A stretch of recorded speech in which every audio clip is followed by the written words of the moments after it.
Good Sunday mga kabindors. Sa inyong lahat, sa aking mga viewer, mga subscriber.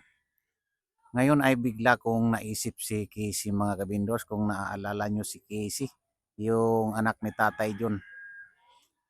Ngayon naman, ang gagawin ko ngayon mga kabindors ay pupuntahan ko doon sa kaila Angelica at maitanong natin kung kailan ba si Casey umalis mga kabindors.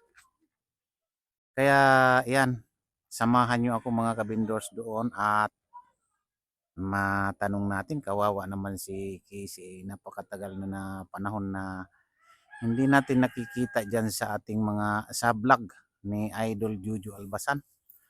Kasi si Idol din ay naghahanap din nun sa kanya. Siyempre sa busy rin ni Idol Juju ay hindi na mahanap si Casey. Kasi siyempre pag naghanap ka ng isang araw at hindi mo mahanap, talagang susukuan mong maghanap. Kasi siyempre ano rin, abala rin yun sa kanyang trabaho mga kabindors. Kaya ngayon, ang pupuntahan ko ngayon ay sila Angelica. Sigurado ako siguro na nandyan ngayon sa tinitirahan ni Tatay John. Kasi ano ngayon, linggo mga kabindors. Kaya samahan nyo ako at interview natin si Angelica. Tara mga kabindors, samahan nyo ako doon sa ating pagpasyal kay Angelica.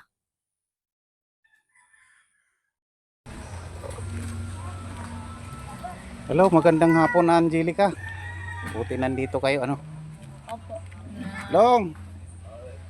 Magandang hapon, Long. Kumusta na? Ganon pa rin po yung ano ko, namulot pa rin ko ng kalakal para may yung nag-aaral, para may baon araw-araw, makabili araw-araw ng ulam, bigas. Kaya nga, ayan nga. Ganon pa rin po. Kumusta naman si Casey? Matagal na po siyang umalis dito. So nakarating pa po ng Balintawak hanggang Bulumentritt. Mga ilang buwan na kaya siya nawawala? Hindi ko po siya makita. Mga ilang buwan na kaya? Anong buwan siya umalis? Lumipas na po yung December siguro nung February yata yun umalis.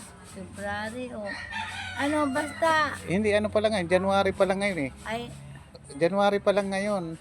yung Baka mga nasa November siya o kaya September, ganyan. opo, Ang nakaraang kasi taon. yung umalis siya dito, hinanap ko po sa bayan. So, hinanap ko siya sa bayan hanggang likod ng simbahan. Hindi ko po siya nakita. Dason hanggang nakarating ako sa Balintawak, Bulumentritt. Ang pinuntahan ko po. Wala po. Kaya nga. Nakarating pa po dun. Malayo na po yung pinupuntahan ko. Napagod lang po ako sa lakad ko. Kawawa naman si Casey, di na natagpuan hanggang ngayon.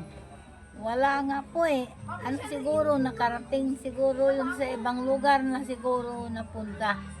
Kasi si Idol, di ko lang alam kung siguro naghahanap din si Idol kung saan si Casey. Si Idol Jojo, hinahanap niya, kaya lang hindi niya matagpuan kung saan niya matatagpuan yun. Yun nga po. Yun nga problema po. Kung sakaling magtagpuan, lumalayas nga po yun. Yun nga ang pinoproblema ko po. Ang mas maganda na lang sana, kulong na lang sana siya sa isang bahay. Kasi kung makalabas po, alis pa rin yun.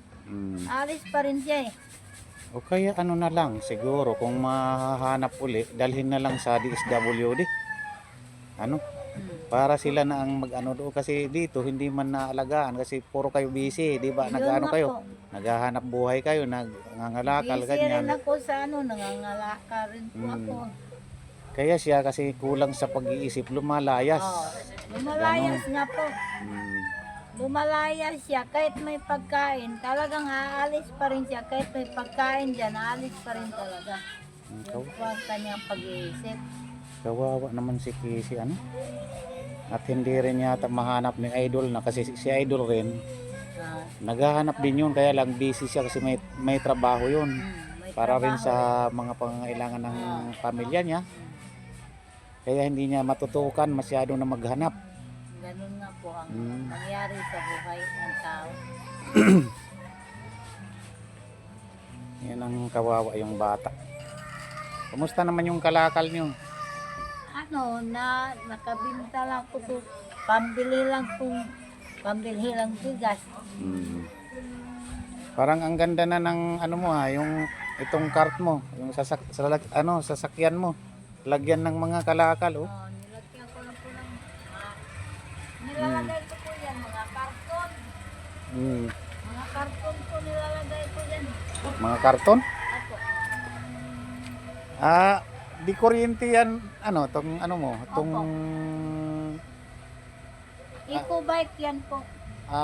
electric bike, Opo. eco Eco-bike. bike. Ang diferensya po sa kanya, pag nalubat, itutulak ko po kasi lubat na. Siyempre, pag nalubat, tinutulak ko po yun. Oh, kasi matagal mag-charge siguro yan, mga ilang oras itinacharge yan. Ano po? 8 oras po. Ano naka-charge siya? Hala, di 8 oras. magastos ka rin sa kuryente. O nga po. Magastos yan sa kuryente kasi 8 oras mo siya i-charge. Oh. Di bali, kung malulubat, pwede naman itulak basta may tagatulak. Eh kung walang tagatulak po, Yan lang, pag puno ang karga, ano, yung puno siya.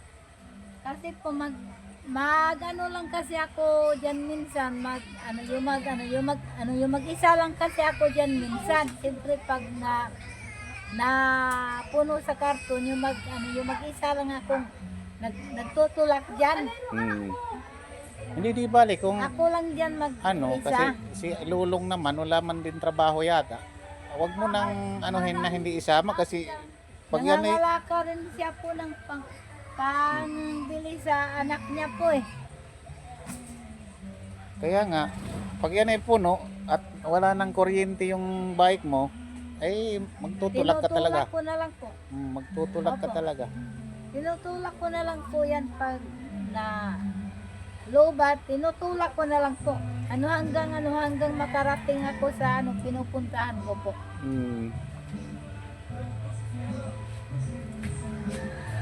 Ayan nga. Pero ngayong araw na ito, hindi kayo nangalakal, nagpahinga Hindi muna. po, opo. Papahinga muna ako po.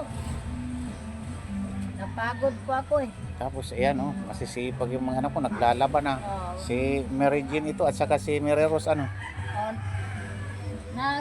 siya ng damit niya, naglaba siya ng damit niya kasi papasok na po yan siya bukas. si Mary Rose. Opo. Kaya sabi ko, yung mga damit mo kasi may pasok ka bukas, laban mo na ngayon para may pangsuot ka kinabukasan. Yung sabi ko po sa kanya. Pero ito si Mary Jean, nag-aaral pa rin. Natigil na po yung pag-aaral niya kasi i-transfer na lang po siya sa susunod na taon, i-transfer na lang siya dito. Susunod taon. Di nasayang yung pasok niya ngayong taon na ito. Oo nga po. Nasayang, hindi natapos kasi tumigil naman siya. Opo. Anong grade na siya? Anong grade na itong si Mary Rose? Mary Jean ba? Mary Rose, itong maliit. Grade 4 po. Grade 4. Pero si Mary Rose, anong year na? Itong Grade 11 na po siya ngayon. Uy, 11. mataas na dapat yan, ipagpatuloy niya yung pag-aaral para In case na ano no. Yun po ang sinabi ko sa kanya.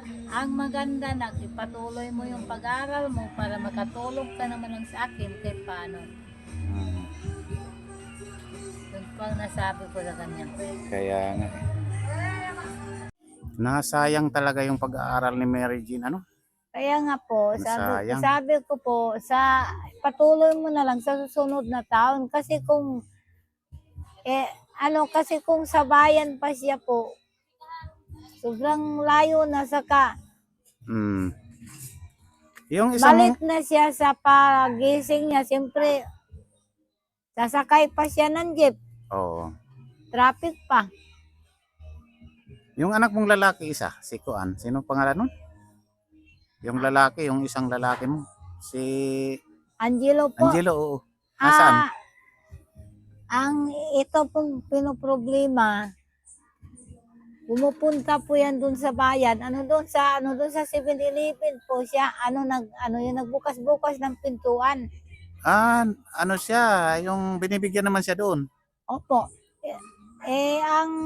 Ang problema po sa kanya, pag may pira siya, dinadala lang po niya sa yung pira niya, dinadala po niya sa computer ang kanyang kita. Agoy, yan lang, ano. Doon po niya dinadala. Kaya nung isang araw, nagsabi yung mga ate niya, umuwi daw dito nung isang araw, nagbihis lang daw, sabay umuwi. Nagbihis lang daw, sabay umuwi. Hindi rin nag-aaral yun. Natigil na po ang pag-aaral nilang dalawa.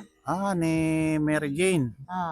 Ay, sayang naman. Natigil po pag-aaral nila. Susunod na taon na lang, transfer ko na lang sila dito. Mm. Para malapit na lang po ang pag-uwi nila.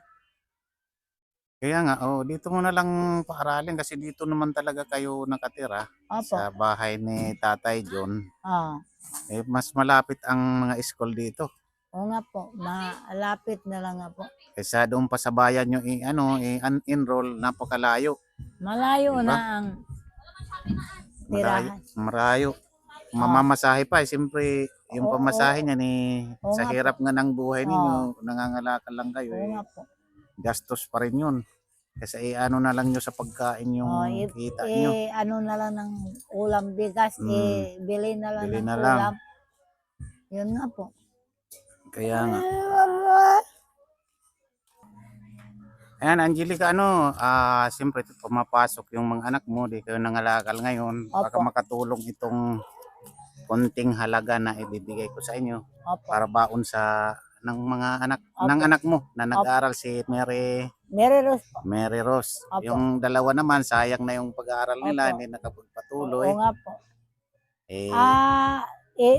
Ipapatuloy na lang nila po sa susunod na taon na lang, ipatuloy na lang po nilang pag-aaral nila. Ay, oo, pwede 'yon. Opo. Sige, ito ano mo to? Pagdamutan mo itong ko sa iyo para makatulong sa Opo. iyo Salamat po. 200. Opo. Okay, sige. Ayan, shout out po sa inyong lahat mga kabindors, yung mga viewer, mga sponsor na nanonood nitong aking vlog. Ito, napasyalan ko sila, Angelica, kasi tinanong ko kung nasaan si Casey, wala na, di na nila alam kung nasaan si Casey. Di nga nila alam din yung buwan kung kailan umalis si Casey. Siguro palagay ko kasi noon nahanap na ni Idol Jojo yon, mga ilang buwan na. Nahanap na nga po yun. Lumipas ng ilang araw po. Siyempre, umalis na naman. Yun nga po, pinoproblema ko. Kung mahanap, aalis na naman po. Yun ang pinoproblema ko po doon. Kaya nga, wala nga. Ang doon, kung mahanap pa ulit, babalik dito, kailangan ni yan. Dalhin na lang siguro sa DSWD para alam natin kung nasaan si Casey. Opo. Itong nasa Galaan siya, di natin alam kung nasaan siya kasi nasa Galaan Oo nga po. Di bali kung nasa DSWD siya, Opo. pupuntahan lang natin, alam natin nandoon siya. kung Papasyalan na lang. papasyalan lang Opo. natin kung Opo. sakali Opo. na makarating uli siya dito at mahanap ano. Opo. Ayan, sige Angelica ano. Opo. Oo, Salamat po. sige. I-shout out mo na lang yung mga nanonood sa atin. Mga nanonood ba? I-shout out mo diyan. Salamat po sa Hmm. nanonood po sa amin. Ayan, ayan. Sana po ano yung matulungan niyo po kami kahit kahit konting tulong lang. Mhm. Salamat Yan. po. Masisipag na yung dalawa oh. Talagang naglaba talaga. Buti yung tubig dito, saan ka kumukuha kayo ng tubig? Diyan po sa labas, nakikihigib lang po kami. Inigib lang yung mga Opo. yung ginamit nila maglaba. Opo. Ay, sis. Ayan. Sige, Angelica, makakatulong na sa'yo yan. Yung irinigalo ko sa'yo. Opo. Bilang yung Opo. pa Christmas ko kasi nung Christmas di man ako nakarating. Opo. Ay tanggapin mo na lang yan. Opo. Sige, sige. Salamat po.